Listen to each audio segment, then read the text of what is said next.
잠시 후 여러분은 끝나지 않는 전쟁이 계속되는 아프가니스탄과 탈레반의 역사를 모두 알 수 있습니다.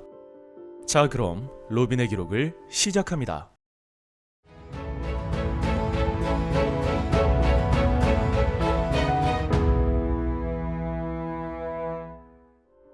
(1800년대의) 세계는 바다를 향해 남하하는 러시아 제국과 역사상 가장 넓은 영토를 가졌던 대영 제국의 세력 대결인 그레이트 게임이 벌어지고 있었습니다. 당시 중앙아시아의 여러 나라를 복속시키며 남하하던 러시아 세력에게 큰 위기감을 느낀 영국은 아프가니스탄을 자신의 구역으로 삼기 위해 전쟁을 일으킵니다. 하지만 아프가니스탄은 국토의 절반이 높이 1000m를 넘을 정도로 험난한 산악지역을 갖고 있었기 때문에 영국은 이 싸움에서 고전할 수밖에 없었습니다. 결국 아프간인들은 3차에 걸친 전쟁 끝에 1919년 영국으로부터 독립해 아프가니스탄 왕국을 세울 수 있었습니다. 하지만 전쟁 당시 영국은 아프가니스탄과 영국령 인도 사이에 듀랜드 라인이라 불리는 국경을 정했는데 이것이 오늘날 아프가니스탄과 파키스탄 사이의 국경이 되어버렸습니다. 이 듀랜드 라인으로 인하여 아프간족의 영토 및 인구 절반이 파키스탄의 영토가 되어버렸고 두 나라의 국경은 오늘날까지 이어집니다. 이후 아프가니스탄 왕국은 제2차 세계대전을 거쳐 냉전 시대까지 왕국을 유지할 수 있었고 1950년대부터 1970년대까지 안정기를 맞이합니다. 하지만 평화는 오래가지 않았습니다. 1973년과 1978년 연이어 쿠데타가 일어나며 인민민주당이 이끄는 공산주의 정권이 수립된 것이었죠. 독재 정권을 세운 인민민주당은 급진적인 공산화 정책을 펼쳤습니다.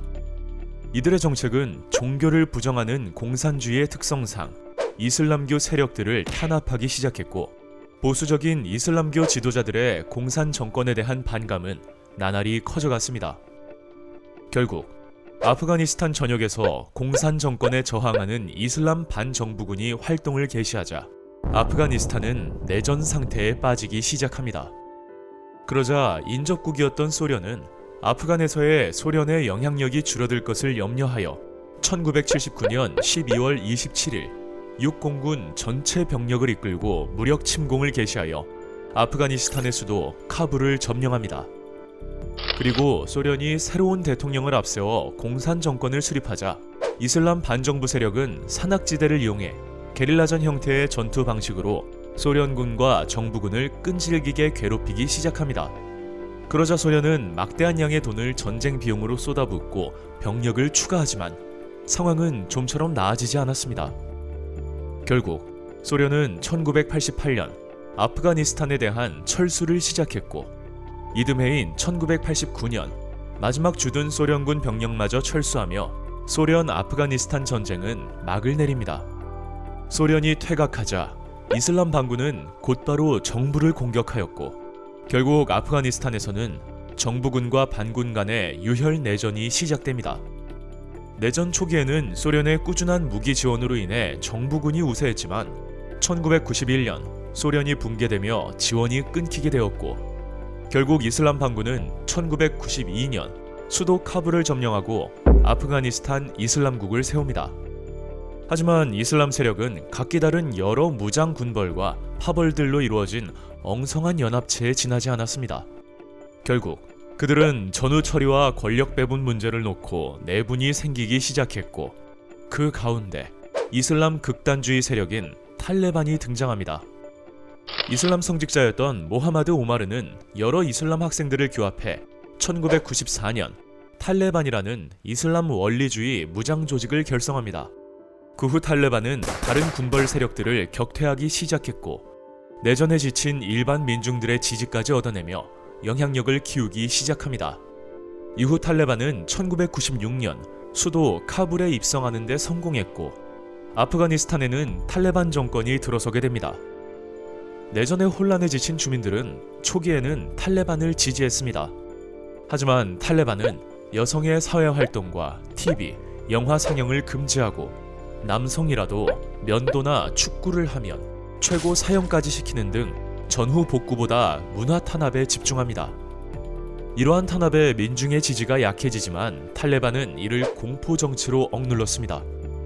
1996년부터 아프가니스탄에서는 오사마 빌라덴이 이끌던 알카에다 세력이 활동하기 시작합니다.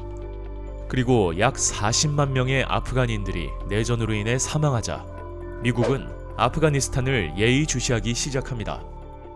한편 빌라덴과 알카에다는 미국의 이스라엘 지원, 미군의 사우디아라비아 주둔, 이라크에 대한 제재 등을 이유로 미국에 적개심을 갖다가 2001년 9월 11일 인류 역사상 가장 치명적인 테러 공격을 벌입니다. 미국 공항에서 출발했던 여객기 4대를 납치했던 알카에다 테러범들은 아메리칸 항공 11편과 유나이티드 항공 175편을 각각 맨하탄에 있는 월드 트레이드 센터 건물에 충돌시켰고 110층짜리 건물이 1시간 42분 만에 완전히 붕괴됩니다.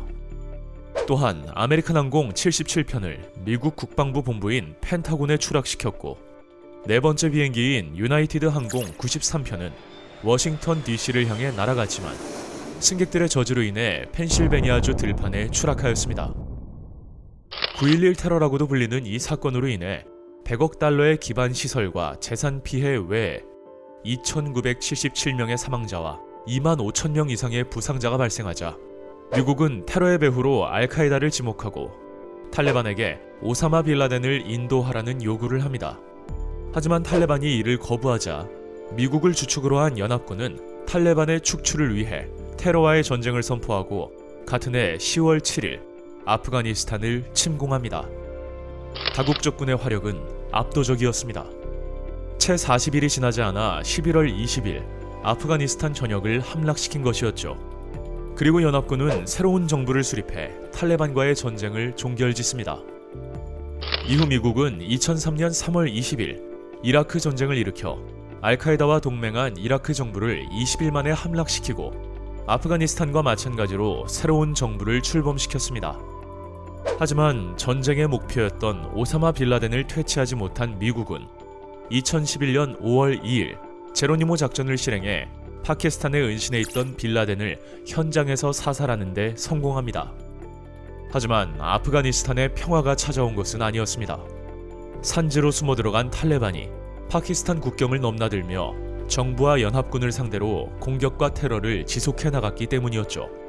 그리고 50년가량 지속된 전쟁으로 인해 아프가니스탄은 어느새 세계에서 가장 가난한 나라 중 하나가 되어 있었습니다. 미국도 곤란한 건 마찬가지였습니다. 미국 역사상 가장 긴 전쟁을 치르는 동안 막대한 예산을 쓸 수밖에 없었던 것이었죠. 결국 바이든 대통령은 2021년 6월 전격 미군의 철수를 결정합니다. 그러자 탈레반은 다시 아프간 영토를 장악해 나가기 시작했고 8월 15일 수도 카불을 함락시키며 다시 정권을 잡게 됩니다.